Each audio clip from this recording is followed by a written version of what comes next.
2026 সালের নির্বাচনে জনগণ কি সত্যিই যাকে চায় সেই জিতবে, নাকি পর্দার আড়ালে আছে এমন কিছু বাস্তবতা যেটা জুলাই আন্দোলনের পরেও সংস্কার হয়নি? ওসমান হাদি হত্যা, রাজনৈতিক বিভিন্ন দলের আত্মপ্রকাশ এবং বিভিন্ন মতের চিন্তাধারার ফলে দেশটা আসলে কোথায় গিয়ে দাঁড়াবে? অ্যানালাইসিস উইথ মি এর আজকের ভিডিওতে আমরা এসব বলার আগে বুঝবো এবারের নির্বাচনী প্রক্রিয়া কিভাবে হবে এবং সম্ভাব্য ফলাফল কি হতে পারে। আর আজকের ভিডিওর স্পন্সর সাবজোন বিডি, প্রফেশনাল ডিজাইনের জন্য ইউএসএ ভেরিফাইড 3 বছরের জন্য পার্মানেন্ট ক্যানভা অ্যাকাউন্ট তাদের কাছে পাবেন মাত্র 99 টাকায়। এছাড়াও ইউটিউব প্রিমিয়াম তো রয়েছেই। স্ক্রিনে দেওয়া হোয়াটসঅ্যাপ নাম্বারে সরাসরি কন্ট্যাক্ট করে নিয়ে নিন আপনার পছন্দের প্যাকেজ। এনিওয়ে, 2026 সালের নির্বাচন আর বাকি সব বছরের মতোই হবে।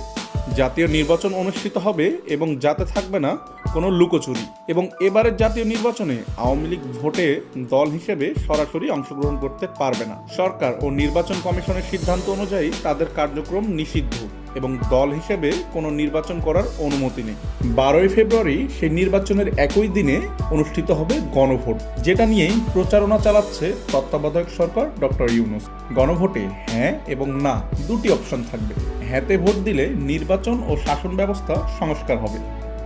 যে কোনো সরকার 10 বছরের বেশি ক্ষমতায় থাকতে পারবে না এবং মোট 6টি বিষয়বস্তু সংস্কার হবে, যা সাধারণ মানুষের জন্য একটা নজিরবিহীন ছাপ রাখবে। এবং না ভোট দিলে কোনো কিছুই পরিবর্তন হবে না এবং সংবিধানে যা আগের নিয়ম রয়েছে তাই থেকে যাবে।